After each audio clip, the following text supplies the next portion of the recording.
என்ன காய் மக்களை எல்லாரும் எப்படி இருக்கீங்க? நல்லா இருக்கீங்களா? நான் வந்து இப்போ எங்கே இருக்கேன்னா குளச்சி ஆர்பாரில் வந்திருக்கேன். குளச்சி ஆர்பாரில் ஒரு என்ன சொல்ல பெரிய ஒரு சம்பவம் நடந்துரு. மக்கள் வந்து இது வந்து சங்கு குளிச்ச வல்லம். இந்த வள்ளத்தில் நிறைய இங்கே வரைக்கும் இந்த தட்டு காரில் போட்டு எல்லாம் பயன்படுத்துங்க. இந்த பைத்தேர பயில உண்மை கையில் மாட்டினா இங்கே பாருங்க, இந்த எல்லாம் கெட்டு வச்சு எல்லாமே வெட்டி எடுத்து இந்த மாதிரி ஒரு 10-15 தட்டு எல்லாம் கொண்டு போயிருக்காங்க. ஆக்கிரு விற்குதேகி நான் இப்போ எல்லா ஆக்கிரு கடையில் போய் செக் பண்ணுவேன்.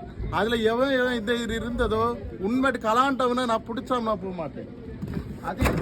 அது இல்லாமல் இந்த கம்பி எவ்வளோ ரேட் வரும்? இந்த பைத்தேர பையன் பிடிச்ச பணத்து அலைஞ்சிருந்தானே உன் வீட்டில் போய் கலாண்டேட்ல பைத்தேர பையில சங்கு பிடிச்ச ஒரு மக்கள் எவ்வளோ கஷ்டப்படும். அந்த இதுலேருந்து எல்லாம் இங்கே வெட்டு எடுத்து போட்டு இந்த கம்பியில் பார்த்துடுங்க. ஆங்கரை எடுத்துட்டு போயிருங்க பைத்தேர பையன். அவங்க வீட்டில் போய் ஆங்கர் போடுது கிறுக்கு பிடிச்ச பையன். அதோட மெயின் இன்ஜினு அது எத்தனை சுசிக்கு இன்ஜினு 40 வருஷம் பாருங்க. இந்த இன்ஜின் வேற எடுத்துன்னு போயிரு. நிறைய போட்டோல இந்த மாதிரி சம்பவம் நடந்துரு. ஏன்னா இந்த இடத்துல கொஞ்சம் பாதுகாப்பு உண்மைட்டு கண்டிப்பா இருக்கணும். எங்க இந்த இன்ஜின் வேற எடுத்துன்னு போயிரு. எல்லாமே இப்போ நாங்கள் செக் பண்ண போறோம். ஆக்கர் கடையிலேருந்து எல்லா இடத்துல நாங்கள் பார்க்க போறோம். இது வந்து எப்படி வெளி இடத்துல உள்ளவன் தான் பண்ணியிருப்பான் எனக்கு நல்லா தெரியுது.